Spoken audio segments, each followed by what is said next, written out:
Programa de opinión de producción nacional independiente, con elementos de lenguaje, salud, sexo y violencia, apto para todo público.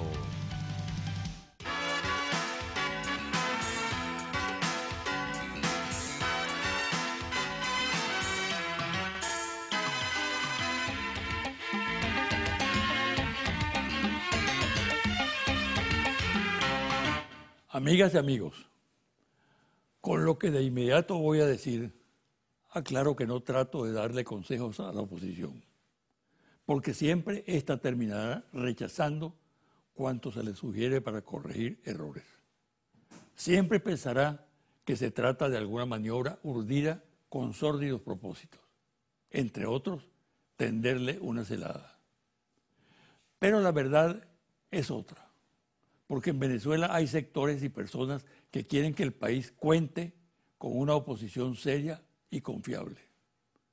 Incluso gente del propio chavismo que valora el aporte que pudiera dar a la estabilidad democrática y a la lucha, por ejemplo, contra el flagelo de la corrupción, una oposición responsable que trabaje por la estabilidad democrática en el marco del Estado de Derecho y rechace la tentación del atajo, de la violencia y de las variadas manifestaciones del golpismo.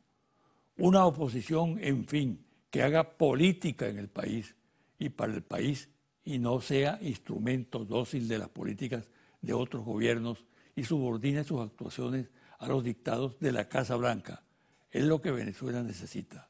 El Consejo, en las actuales circunstancias, no es otro que la dirección opositora se disponga de una vez por todas a hacer política democrática, a defender las instituciones y a regir su conducta dentro del ordenamiento constitucional de la República. Para alcanzar ese logro, que consiste en dotar a Venezuela de una posición democrática y a encauzar a los sectores populares e inconformes y confundidos por la ruta de la participación cívica, la oposición tiene que tomar conciencia que no debe repetir errores y tomar distancia del aventurerismo. Nada de pensar en golpes militares, en intervenciones armadas provenientes del exterior, en guarimbas y saboteos a la economía, para dedicarse a preparar, por ejemplo, su participación en las próximas elecciones municipales convocadas por el Consejo Nacional Electoral para diciembre de este año. El tiempo corre raudo y esas importantes elecciones están a la vuelta de la esquina. ¿Acaso no le importa a la oposición participar en esos comicios? ¿Acaso prefiere quedar fuera de ese universo municipal fundamental para hacer política democrática y conectarse a los ciudadanos? ¿Acaso prefiere abstenerse, quedar al margen del juego democrático y seguir repitiendo experiencias en el campo de la violencia y la desestabilización, actitud que solo le ha servido para fracasar y aislarse? En fin, que los dirigentes de los diferentes sectores de la oposición definan de una vez por todas lo que harán en el futuro inmediato. Cada quien es libre para actuar, incluso para cometer errores y reincidir. Una pausa y al regresar converso con la ministra del Poder Popular para el Servicio Penitenciario, Iris Varela.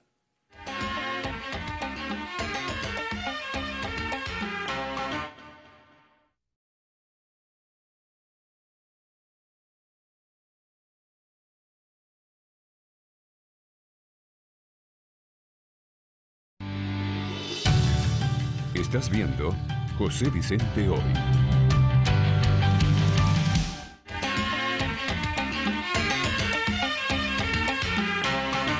Mi invitada de hoy es Iris Varela,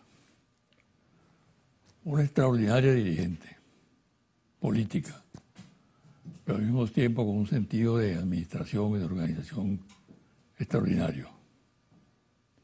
Ella preside el Ministerio del Poder Popular para el Servicio Penitenciario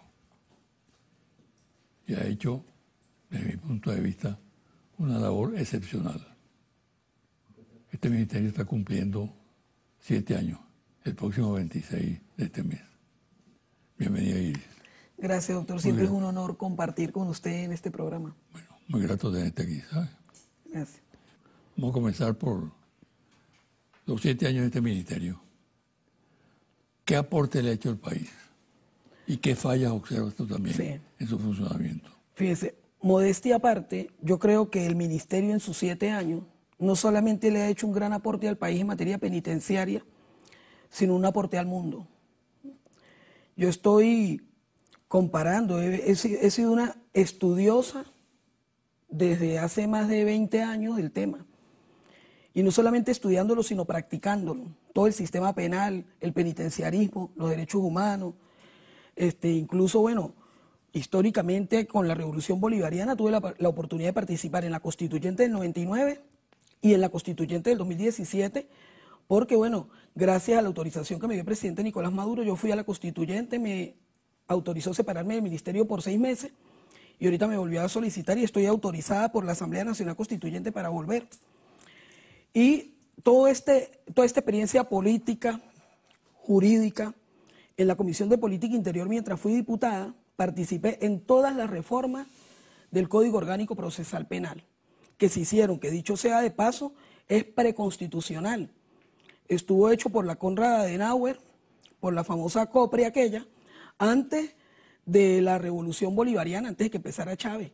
De hecho, al Código Orgánico Procesal Penal le dieron una vacatio legis de 2 años y entró en vigencia cuando Chávez asume la presidencia de la República. Prácticamente en el año 2000 fue que entró en plena vigencia esa ley, en el año 99, ese Código Orgánico Procesal Penal. Y nosotros hemos tenido que hacerle distintas modificaciones.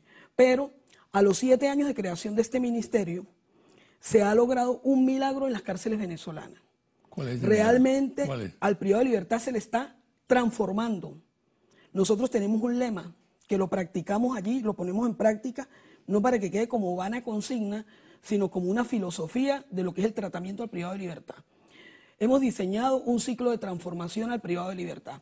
Ese ciclo de transformación lo llevamos con diferentes métodos para su aplicación y hacerlo efectivo. Entre eso, bueno, disciplinar grandes grupos. Hay una modalidad que nosotros hemos adaptado al servicio penitenciario, que es el orden cerrado. Entonces ellos hacen ejercicio físico bajo la modalidad de orden cerrado, pero eso además me permite pacificar, orientar, poder dar órdenes, que el privado de libertad aprenda a escuchar órdenes y a ejecutarlas, que aprenda a hacer ejercicio, que invente también sus propios mecanismos, que genere competencia interpenales. Toda esa actividad a ellos les da redención por el empleo en esa disciplina, que es el orden cerrado, se hacen competencias incluso interpenales. Pero comparando el sistema penitenciario venezolano con otros sistemas penitenciarios del mundo, el funcionamiento de las cárceles del mundo, yo puedo garantizarle, doctor, que el sistema penitenciario venezolano es el mejor del mundo, no solamente porque nosotros hoy no registramos dentro de las personas que han salido del régimen penitenciario reincidencia, y eso es muy importante. Cualquiera dirá, no, los críticos, ¿no? Y los hipercríticos, no, por allí capturaron a fulano de tal y ese se había fugado de tal cárcel y entonces eso es responsabilidad del gobierno revolucionario de Iris Varela. No, hay que comparar a ver de dónde esa persona salió y dónde estuvo privada de libertad, porque los registros que nosotros tenemos con las personas que han estado bajo régimen penitenciario, desde que el régimen penitenciario se ha venido imponiendo paulatinamente en cada cárcel, hay un proceso, pues. Primero pacificarla, luego se hace la toma de la cárcel, se logra desocupar, se hacen las requisas, luego se acondicionan los espacios para que haya trabajo, estudio, disciplina, deporte, no haya condiciones de hacinamiento, puedan el privado de libertad alimentarse, participar del ciclo completo, desde las 4 de la mañana hasta las 8 de la noche. Ahora te repregunto, Iris, en 7 años que se cumplen ahora, ¿cuál es, desde tu punto de vista, el mayor logro en tu gestión? Bueno, haber logrado un nuevo régimen penitenciario en el país, haber logrado la transformación real del privado de libertad en Venezuela con el método que estamos aplicando, porque ellos se consideran hombres nuevos. Le decía, es el lema del ministerio, hacia la mujer y el hombre nuevo. ¿Quién es el hombre nuevo? Ese privado de libertad que nosotros encontramos con múltiples problemas por múltiples circunstancias, llegó allí. Bueno, pero el deber del Estado es atender a esa persona, no facilitar lo que aquí pasaba en antiguas administraciones, que entraba el privado de libertad y salía peor, porque entonces entraban a lo que llamaban aquí, tal vez con un logro de la Cuarta República, la universidad del delito. No, eso ha quedado sepultado en el pasado. Podemos hoy dar cátedra en materia de tratamiento a los privados de libertad. Podemos hacer aportes incluso a los organismos de Naciones Unidas, a las reglas de tratamiento a los reclusos. Esos aportes los puede hacer la República Bolivariana de Venezuela con hechos demostrados. ¿Realmente ha bajado la violencia en las cárceles? Sí, totalmente, totalmente. Nosotros, ¿Por qué dices tú que totalmente? ¿En qué te basas? Porque ¿Cuál es la estadística? Bueno, las estadísticas es que hay prácticamente espacios completos y años completos en que no se registran motines en las cárceles. Y si se registra de repente una protesta, ¿no?, que es muy normal, incluso en las cárceles más controladas del mundo, puede haber un privado de libertad que se amotine. ¿No? Pero la diferencia de un amotinamiento hoy con un privado de libertad bajo régimen, con lo que pasaba anteriormente, es que la población no está armada. Y eso facilita una actuación muy rápida del Estado para poder resolver la situación. Hay, por supuesto, ciertas características, ¿no? De repente presionan porque van a causar daño con sus manos o con instrumentos que utilicen por allí de uso carcelario, incluso hasta algún cordón de un zapato, cosa. Amenazan con causarle daño a un funcionario o a otro privado de libertad. Entonces, uno empieza a aplicar los métodos de resolución de conflictos y de hablar con ellos para poder disipar la situación. Pero normalmente se controla sin víctimas que lamentar. Y algo que se señala mucho, quizá por interés político, pero yo no descarto que tenga un basamento porque varias experiencias me han tocado abordarlas, que es que desde el interior de las cárceles los reclusos dirigen secuestros en el exterior y se organizan para conectarse con el delincuente afuera y cometer una serie de delitos. Yo insisto en que la persona que sea víctima de una llamada extorsiva debe denunciarlo. Nosotros tenemos a disposición el ministerio completo, las oficinas de atención al ciudadano. ¿Te han puesto denuncias sobre ese particular? Sí, muchas veces llaman. Hay una situación porque se hace telefonía, ¿no? Entonces, por ejemplo, yo tengo en El Dorado, donde eran antes las antiguas oprobiosas colonias móviles del Dorado, ahí yo tengo 3 cárceles. La mínima, la Casa Amarilla, la máxima, la Casa Amarilla y el Precursor, ¿no? Son 3 cárceles que tienen régimen penitenciario. Eso ahorita es otra cosa. Ojalá puedas ir a visitarlo, ¿no? Resulta que hay mucha gente que llama y dice, me están llamando y la llamada, de acuerdo a una denuncia que yo puse, sale del Dorado. Entonces, cuando se hace la telefonía a veces hay una sola antena. Si la gente llama del pueblo ese de Cumareo que está allí, ¿no?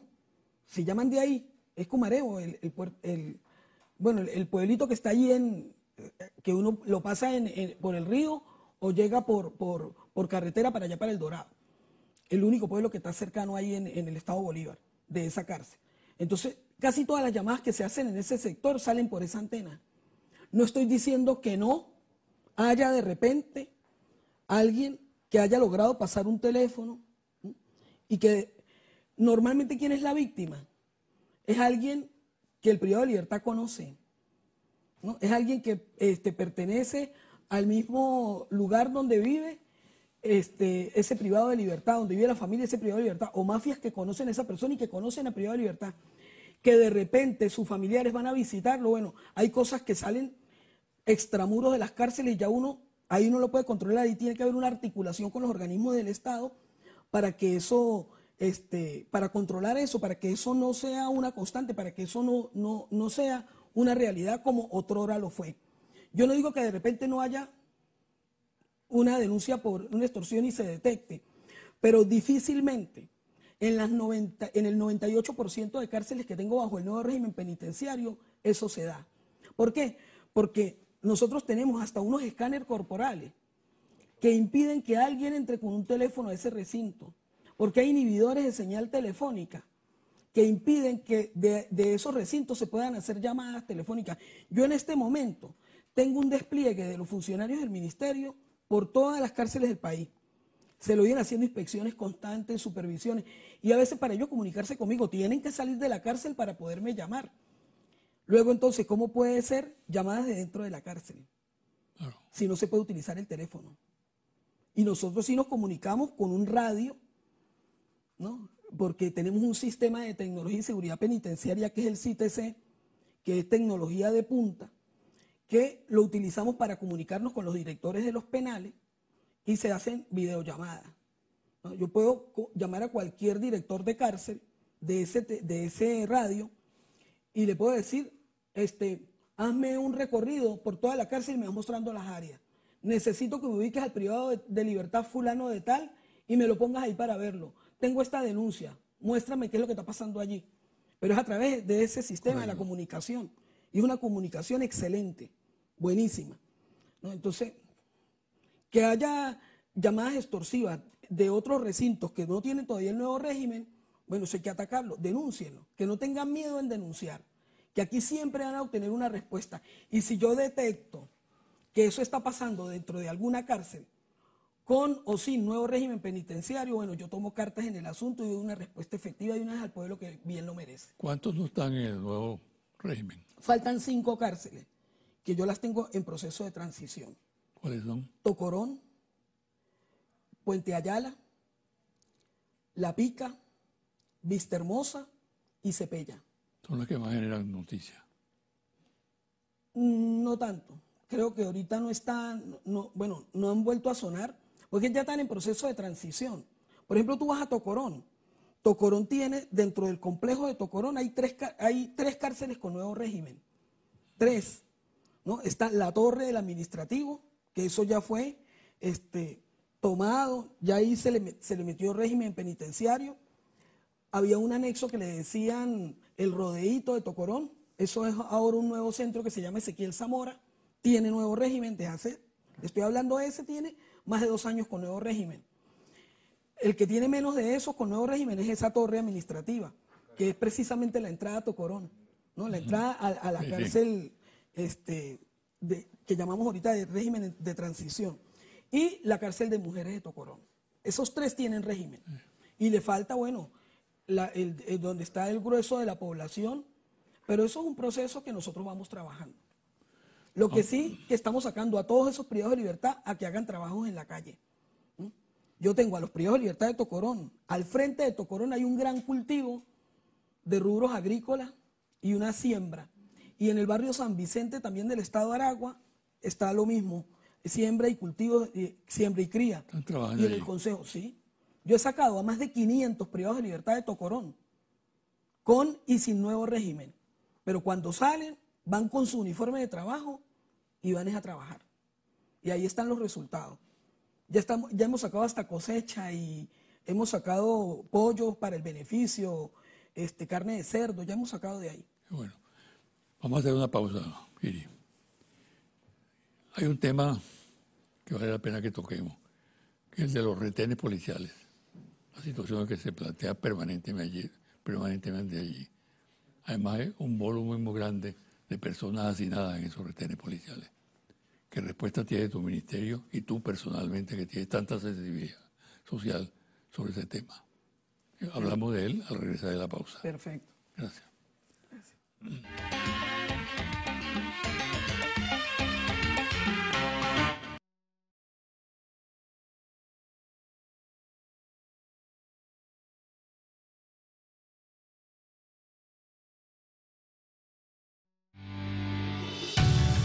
Estás viendo José Vicente Hoy.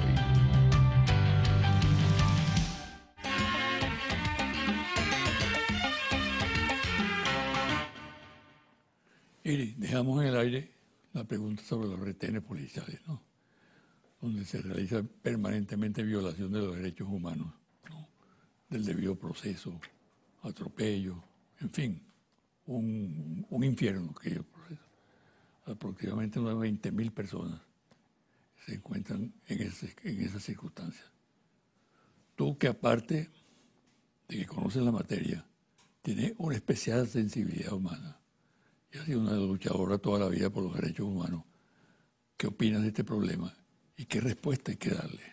Sí, yo creo que en primer lugar es importante que el pueblo venezolano sepa que todo el gobierno revolucionario está trabajando en el desarrollo de las 7 líneas estratégicas que lanzó el presidente Nicolás Maduro. Dentro de esas 7 líneas estratégicas, la última precisamente, él incorpora, bueno, todas transversalizan el tema, ¿no? Que tiene que ver mucho con lo que es el humanismo, el socialismo, la construcción del socialismo, pero en la última él colocó infraestructura y servicios públicos, ¿no? La última. Y precisamente desarrollando esa línea, nosotros, desde el Ministerio Penitenciario, me he trazado la meta de aportarle a los gobernadores y alcaldes todas las normas, les voy a hacer hasta un manual, para que ellos sepan cómo deben tratar a esa población que ellos tienen en los centros de detención.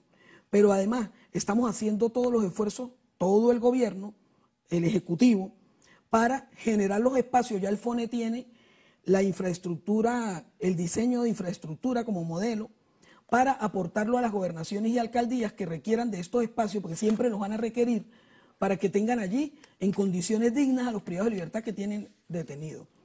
Yo he recibido incluso, cada vez que nos llaman para solventar alguna situación de emergencia, alguna situación de violencia, incluso cuando fue Arias Cárdenas gobernador del Zulia, él me dio el centro de detenciones preventivas, el Marite, ¿no? Correcto. Que era un desastre. Bueno, puedo decirle al pueblo venezolano que en los próximos días voy a estar inaugurando allí, es una historia que quedó en el pasado, voy a estar inaugurando allí un nuevo centro de reclusión que se llama Dr. Francisco Delgado Rosales, en honor a aquel eminente penitenciarista zuliano, ¿no? Y bueno, con todas las condiciones, ya lo tenemos interconectado con la tecnología, se va a inaugurar allí un centro de tecnología, pero además yo creo que el Poder Judicial tiene que hacer más de lo que está haciendo. Tiene que revisar lo que está pasando, porque el retardo procesal aquí es por quién. Fíjense, se lo viven criticando o a veces pidiendo desde las mismas policías. No, que tienen hacinamiento, que reciban. Entonces, yo puedo demostrar con número en mano, con estadística, yo tengo una autoridad única de traslado, que yo he dado solamente en lo que va de este año, más de 20.000 cupos a las policías, ¿no? A los organismos de detención policial. He dado los cupos, el cupo abierto para que me trasladen al privado de libertad. ¿Qué pasa? Que a veces pasan 7 días y ellos no asumen eso, ¿no? Porque debe ser que hay mafias allí que se interponen en el camino, quieren estar cobrándole extorsiones a los privados de libertad para no pasarlos a un recinto penitenciario, porque tal vez en esa policía pueden tener un teléfono, pueden hasta consumir droga. Exacto. Y no tienen régimen, pero si saben que vienen para acá, vienen bajo una circunstancia de régimen, donde no van a tener el despelote que ha logrado superar el gobierno revolucionario con el nuevo régimen penitenciario. La semana pasada, doctor, pasó algo que yo quiero relatarle. Yo tengo un centro de detenidos aquí, especial para extranjeros, que son los que no tienen aquí visita consular, visita familiar, tienen pura visita consular, visita diplomática. Son los extranjeros que caen aquí por X delito. La mayoría están por narcotráfico, ¿no? Y también hay algunos extranjeros de manos de papel y todo eso. Es un centro que nosotros abrimos al lado donde era la antigua cárcel de La Planta. Por eso lo destinamos para eso, están ahí cerca de los tribunales y todo. Entonces, siempre se lo iban quejándose por los cupos y la semana pasada pide un juez de Vargas, me pide el traslado de un privado de libertad, ¿no? De nacionalidad brasileña, y cuando lo trasladan me llama a mí el director y me dice, mire, ministra, estoy armándole un problema al juez porque el juez ordenó en sede del tribunal el cambio de reclusión del privado de libertad. Pretendía sacarlo del centro de extranjeros que tengo, donde está él, que es su sitio de reclusión, y llevárselo para una policía en Vargas, ¿no? Llevárselo para una policía en Vargas. Entonces, por supuesto, imagínate, yo me puse fúrica, me puse a llamar a todo el mundo, ¿no? Y le dije, dile a ese juez que si no me devuelve a ese privado de libertad para el centro, lo voy a denunciar públicamente. ¿Por qué lo estoy haciendo hoy? Porque el jueves de esta semana, ¿no? Este jueves, llega el mismo director y me dice, ministra, le tengo una noticia. Yo le dije, ¿qué pasó? ¿Sabe que el juez llamó llevamos al privado de libertad porque tenía audiencia? Porque nosotros los trasladamos cuando tenemos una orden de traslado, Claro. ¿no? Para el tribunal. Entonces lo llevamos y no lo atendieron porque el juez no lo atendió. sea, le difirieron la audiencia. Entonces, bueno, ¿cuál es el problema aquí del retardo procesal? Jueces que no cumplen con su deber, pues nosotros llevamos a los privados de libertad, a veces uno los lleva y los deja ahí en los calabozos del Palacio de Justicia y no los suben para las salas de audiencia a los privados de libertad.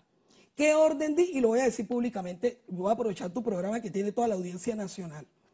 Una orden para todos los funcionarios del Ministerio de Servicios Penitenciarios. Cualquier traslado que salga, porque nosotros trasladamos al privado de libertad, no porque nos dé la gana, sino porque hay una orden judicial de traslado, porque se le va a realizar una audiencia. Entonces nosotros los llevamos. Todo privado de libertad que llevemos nosotros para un tribunal, porque tiene su audiencia fijada. Y no me lo atiendan ese privado de libertad, no lo regresan, se va a quedar en la sede del tribunal hasta que lo atiendan. Después de que lo atiendan, nos lo volvemos a traer. Bueno. Esa orden se la di al personal nuestro, porque es que es así, aquí cada uno tiene que asumir su responsabilidad. Claro. Y a veces cuando no es el juez, hay que hablar con nuestro amigo Tare, son los fiscales, ¿no? Claro. Porque normalmente los jueces sí están allí. A veces hay algún problema con las mafias que no lo suben del calabozo para la sala de audiencia. Puede ser que no lo suban porque no se aparece el fiscal. Pero ese no es mi problema. Si no se aparece ni el fiscal ni está el juez, yo igualito lo voy a dejar ahí hasta que se aparezcan los dos que tienen que estar ahí, porque ese es su deber, porque yo estoy cumpliendo con el mío. Excelente. Excelente. Me va a tocar que hacerlo así, porque es que a veces, bueno, yo ya tenía con la inefable Luisa, ¿no? Todo el tiempo ella le echaba la culpa del retardo procesal a la falta de traslado. Y un día tuve un problema con ella porque le demostré que ella era incapaz ni siquiera de levantar una data de privados de libertad y que sus fiscales no iban a las audiencias. No puedo decir lo mismo de Tare, por supuesto. Claro. Hay una diferencia allí del cielo a la tierra, además que conocemos quién es Tare. Por supuesto. Cambiemos de tema. Menos mal. Menos mal que está entrando en calor. No, muy bien, la tónica es excelente. No, pero sí, como tú eres política, dirigente política, con una larga experiencia, entremos en el tema político. Pues. ¿Cómo persigues la situación del país en este momento? Tomando en cuenta el peso que en este momento tiene el tema económico. Sí. ¿No? Yo considero que es de una gran oportunidad para construir realmente el socialismo, ¿no? Y lo estamos demostrando desde el Ministerio Penitenciario modestamente. Nosotros, a raíz de la situación económica, por el bloqueo, por todo lo que nos pasa, pues, que nos impacta a todos. ¿Quién no sufre con la situación que tiene el país? El primero que está sufriendo esta situación es el presidente de la República, porque es el que tiene la gran responsabilidad y nosotros lo conocemos. Un compatriota que por naturaleza es revolucionario, y quien es revolucionario es sensible ante la necesidad de su semejante, ¿no? ¿Qué más no quisiera el presidente Nicolás Maduro sino forjarse y concretar la felicidad de nuestro pueblo, ¿no? Como una máxima bolivariana, pues, es en lo que creemos. Y bueno, yo creo que las circunstancias difíciles que se nos presentan en el camino se pueden superar si todo el mundo se convence que tiene que ponerse a producir. Si todo el mundo se convence que estamos en un nuevo comienzo, que esto es una nueva etapa y que aquí hay que implementar necesariamente una nueva ética de trabajo. ¿Qué hemos hecho nosotros en el ministerio? En el ministerio nosotros no nos conformamos con cuidar privados de libertad, ni proponer un nuevo régimen, ni implementarlo, ¿no? Ni transformar a ese privado de libertad. Nosotros, desde la ministra para abajo, tenemos un proyecto productivo para aportarle al país, ¿no? El objetivo final es que cada cárcel aquí sea una fábrica o una industria. Es ir a un proceso de industrialización de las cárceles. Yo he venido labrando ese camino. Pero extramuros, nosotros hemos venido trabajando con las comunidades. Yo tengo un trabajo hermosísimo e interesantísimo en las poblaciones de El Consejo, en el estado de Aragua, del barrio San Vicente, en el estado de Aragua. Lo tengo también en la población de Tiraya, en el estado Falcón, ¿no?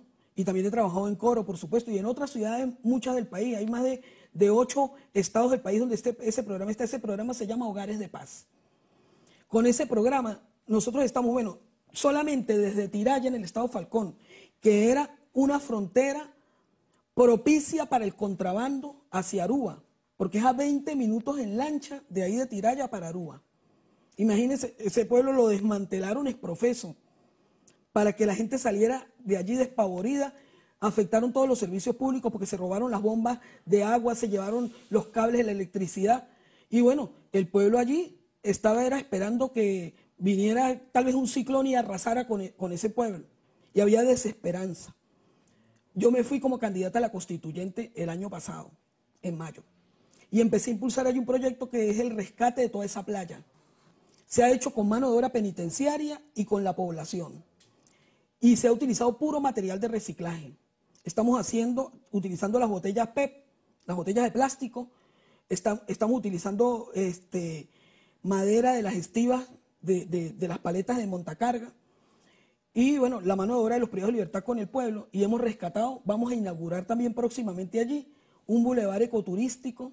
Tengo previsto que sea para el 31 de octubre, con motivo de que es el cumpleaños de nuestro cantor del pueblo, Ali Primera, el 31 de octubre. Entonces yo quiero que allí sea la inauguración de la primera etapa de todo ese rescate, porque es un bulevar ecoturístico Ali Primera. Tiene plaza, tiene kioscos, tiene parrilla, tiene restaurante, tiene panadería, tiene centro de acopio. Las casas se han arreglado, se le va a arreglar casas con habitaciones para convertir a los habitantes y trabajadores de allí que están involucrados en el proyecto en posadero. Entonces, si eso lo hemos podido hacer allí, que va a generar recursos. Ya está viniendo la gente de Aruba, porque me los encontré. Yo fui a hacer inspección ahorita la semana pasada y me encontré a 3 arueños que me pidieron una reunión y me dijeron, queremos venir a invertir aquí. Yo le dije, bueno, cuando esto esté listo, tráigase a todos los arueños para que hagan turismo aquí y que nos paguen en dólares, que les aceptamos dólares, le dije, porque es una actividad turística. ¿No? Pero eso hay que hacerlo. Y también con la producción de miel del Ministerio Penitenciario vamos a exportar miel y vamos a exportar la producción propia. Entonces, yo digo que al mal tiempo buena cara. El presidente nos llamó a rescatar el optimismo. Claro. Yo digo, mientras más difícil sea la crisis, mayor bienestar nosotros tenemos que procurarle a nuestro pueblo. Ahora, siguiéndole las líneas al presidente. Me parece excelente esa posición que tú tienes y esa audacia como asumes los temas y das respuesta a los problemas. Eso es lo que necesitamos, respuestas contundentes a los problemas y que lo que se promete se cumpla, ¿no? Así es. Ahora, pero no podemos eludir el contexto. Tú sabes perfectamente que hay una conspiración contra el país, ¿no? Absolutamente. Hay una confabulación, ¿no?, de poderes extranjeros, fuerzas muy poderosas como Estados Unidos, la Unión Europea, y internamente un caballo de Troya con una oposición antipatriótica que lo que hace es promover en el exterior una invasión contra el país. Ese contexto no puede impedir que nosotros no trabajemos en la gestión de gobierno y incentivemos al país para que actúe con optimismo, que no se deje avasallar por el pesimismo que proviene de esos factores negativos, ¿no? Bueno, Iris Varela, dirigente política, probada, ¿no?, restiada totalmente. ¿Qué respuesta tenemos que darle a esa confabulación, a esa situación que nos obliga a nosotros a volcar muchas energías en la defensa del país y a no realizar una obra más completa de administración pública? Nos decía el presidente Nicolás Maduro, ¿no?, que es un campeón soportando toda esta situación y haciéndole frente, ¿no?, y generando victorias en los momentos más difíciles y complejos donde todos estábamos de capa caída. Yo creo que él nos ha contagiado a nosotros su optimismo. A mí me lo ha contagiado indudablemente. Nos decía, emulando una canción de Silvio Rodríguez, seamos un tilín mejores, ¿no? Yo creo que los venezolanos lo único que necesitamos, porque además tenemos todas las condiciones aquí para sacar este país adelante, ¿no?, es tener mayor dosis de conciencia y patriotismo. En líneas generales, el pueblo venezolano tiene mucha conciencia. Por eso nosotros hemos logrado avanzar y el pueblo ha defendido este proceso revolucionario, relegitimando al presidente de la República. En el Partido Socialista Unido de Venezuela estamos hoy en pleno proceso de postulación de los delegados para el partido. Creo que es un momento precioso que nosotros debemos aprovechar y empatar. Aquí se activó también el poder constituyente y estamos en ese desarrollo de la Asamblea Nacional Constituyente, del poder constituyente, estamos en la etapa asamblearia. Yo creo que el partido, sabiendo que el pueblo está activado con su poder constituyente, ese congreso del partido tiene que hacerle grandes aportes para que puedan generar una institucionalidad que nos blinde a nosotros y que nos produzca, que nos haga avanzar.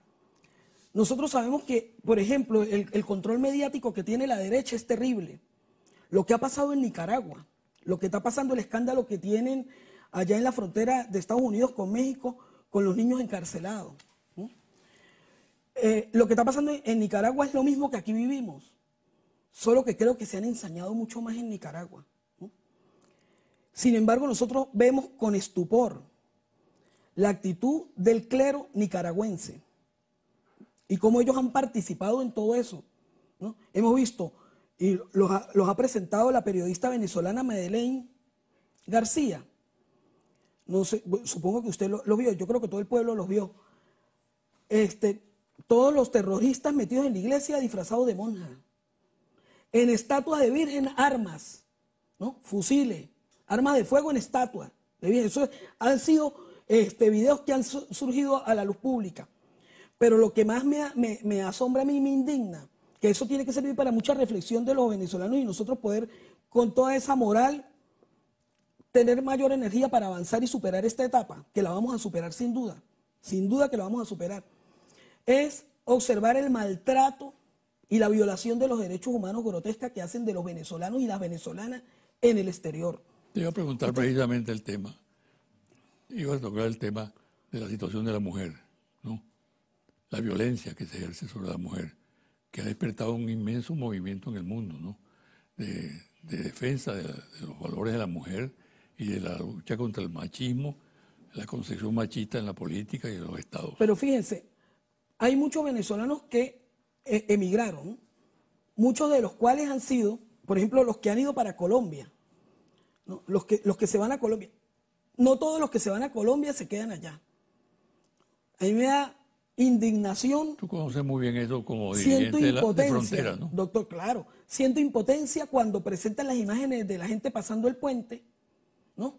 Como que es el gran éxodo de los venezolanos. Por Dios, desde que yo tengo uso de razón, desde que yo mudé mis dientes de leche, esa situación en ese puente ha sido así toda la vida.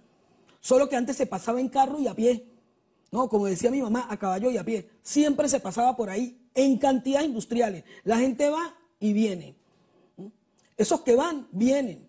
Eso ha sido toda la vida, solo que ahora no van en el carro. Ahora van es a pie. Pero los mismos que se van regresan.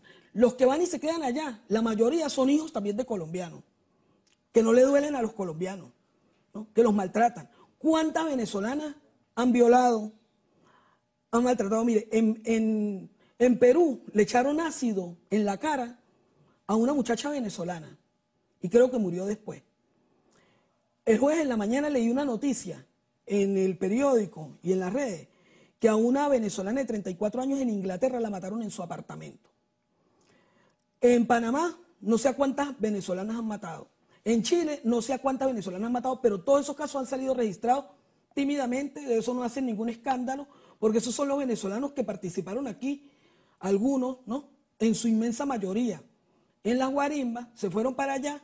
Cuando ya los asesinan por allá, no les duelen a nadie, nos duelen a nosotros nos duele, porque esa gente fue engañada, pero ni siquiera entran para las estadísticas, porque no quieren decir que en México, que en Chile, que ojalá que en México cambie la cosa, tenemos una expectativa, ¿no? En Perú, en Ecuador, están violando derechos humanos de los inmigrantes venezolanos, eso no lo quieren decir, que están asesinando mujeres, que están cometiendo ese terrible delito del femicidio, ¿no?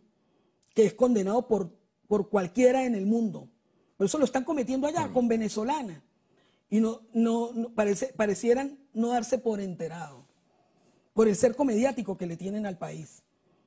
Porque si fuera aquí que se registrara el homicidio de alguna persona de cualquier otra parte del mundo, de esos países, bueno, yo me imagino que el escándalo fuera de un calibre mayor, ¿no? Pero como es por allá, esos venezolanos no le importan a nadie. Bueno, Iris, tú eres una persona que transmite confianza, optimismo, ¿no? Combinas tus conocimientos con la acción. Y vale la pena que tú, ya para despedir el programa, le digas un breve mensaje, unas breves palabras a la audiencia y al pueblo en general acerca de la necesidad de asumir la vida con optimismo, con confianza en el futuro. Sí, bueno, yo creo que si nosotros de verdad conocemos nuestra historia, ¿no? Y sentimos orgullo de haber nacido en esta patria, como estoy segura que es la mayoría del pueblo venezolano, tiene que aprovechar esta circunstancia para demostrar ese amor. Y la mejor manera de demostrar ese amor por la patria es apostando por el país. Es olvidándose un poco de que aquel es blanco, de que aquel es negro, de que aquel es rojo, de que aquel es verde, ¿no? Es un poco olvidándose de eso y entendiendo que si a este país le llegan a hacer alguna intervención o llegan a poner en práctica alguno de los planes eternos que tiene el imperio contra los Estados Unidos directamente, ¿no? contra este país producto de las riquezas que tenemos, entonces no va a ser Iris Varela la única afectada, no va a ser el presidente de la República el único afectado, no van a ser los chavistas los únicos afectados. Lo que sí pueden estar seguros es que nosotros saldremos a dar la pelea en cualquier escenario que se nos presente. No queremos ningún escenario violento porque aquí están todas las condiciones para que nosotros hagamos de Venezuela lo que soñó Chávez, lo que está establecido en el Plan de la Patria, que es un país potencia. Y con las 7 líneas que nos ha lanzado el presidente Nicolás Maduro, estoy segura que venceremos. Bueno, muchas gracias. ¿Sabes? Gracias. Y mucha suerte. Muchas gracias, doctor. Una pausa y al regresar los confidenciales.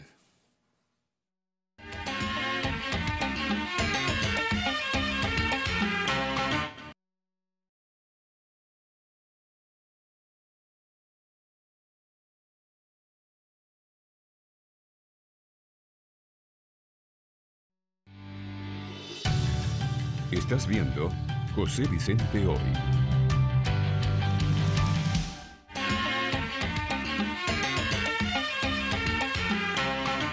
Y ahora, los confidenciales. La justicia tarda, pero llega. Esto era Víctor Jara. A desalambrar, que la tierra es nuestra, es tuya y de aquel, de Pedro y María, de Juan y José.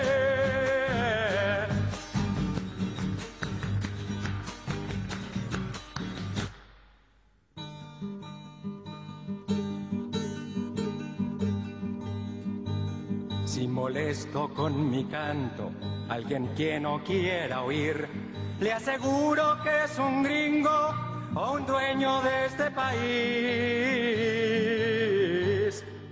A desalambrar, que la tierra es nuestra, es tuya y de aquel, de Pedro y María, de Juan y José.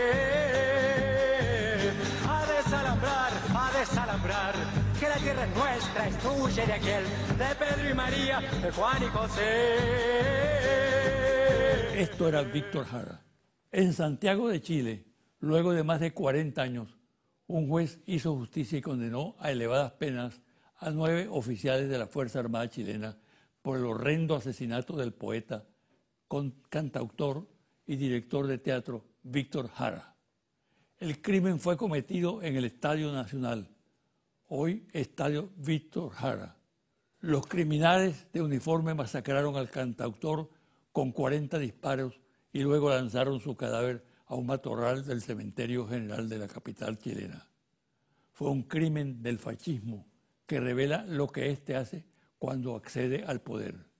Hoy el canto, la poesía y la dignidad de Víctor Jara es patrimonio del pueblo chileno y de la humanidad, el cual testimonia permanentemente su recuerdo por él. El Comando Sur de los Estados Unidos ha activado últimamente adiestramientos y ejercicios militares en diferentes regiones donde se señala que tienen autoatribuciones en Latinoamérica. A raíz de las informaciones confidenciales que circulan, se pudo conocer que el Ministerio de Defensa de Guatemala informó que desde el 25 hasta el 27 de junio de este año, 2 helicópteros Boeing Che, 47 Chinook estuvieron en el país como parte del programa de entrenamiento que encabeza el Comando Sur de los Estados Unidos con vista a algún país suramericano. De acuerdo con los análisis del tema, el Comando Sur admite que las maniobras efectuadas en diversos sitios, como el ya señalado, y los vuelos de entrenamiento en otros países de la región, forman parte de un entrenamiento de seguridad muy intenso, con la finalidad de una efectiva cooperación regional y en preparación de operaciones de mayor envergadura, como la intervención armada en naciones que están en la mira de la política de la Casa Blanca y del Pentágono. Los servicios de inteligencia y contrainteligencia venezolanos han logrado acceder a planes del alto mando militar de Colombia para la realización de posibles operaciones bélicas contra Venezuela. En los planes está el empleo de la aviación aprovechando las bases norteamericanas, 8 en total, en plena actividad, y unidades blindadas. Estas últimas actuarían sobre la Guajira penetrando la zona fronteriza, y la infantería con protección aérea actuaría sobre la frontera con el estado Táchira. La acción militar sería justificada por la ocurrencia de actos de provocación efectuados por unidades de paramilitares colombianos. Confidencial al cierre, Interlace, Monitor País, Confidencial, Reporte Ejecutivo, Ficha Técnica 1580, entrevistas directas en hogares en todo el país desde el 12 al 29 de junio 2018. Resultados. Le voy a mencionar una lista de dirigentes de la oposición venezolana y usted me dirá primero si lo conoce o no lo conoce. Y si lo conoce, me dirá si tiene una opinión favorable o desfavorable acerca de esas personas. Enrique Capriles Radosky, opinión desfavorable 73%. Opinión favorable 22%, no tengo opinión 4%. Leopoldo López, opinión desfavorable 62%, opinión favorable 35%, no tengo opinión 2%. Henry Falcón, opinión desfavorable 72%, opinión favorable 22%, no tengo opinión 5%. María Corina Machado, opinión desfavorable 62%. Opinión favorable, 34%. No tengo opinión, 3%. Julio Borges, opinión desfavorable, 80%. Opinión favorable, 17%. No tengo opinión, 2%. Henry Ramos Ayub, opinión desfavorable, 77%. Opinión favorable, 20%. No tengo opinión, 2%. Hasta aquí el programa de hoy.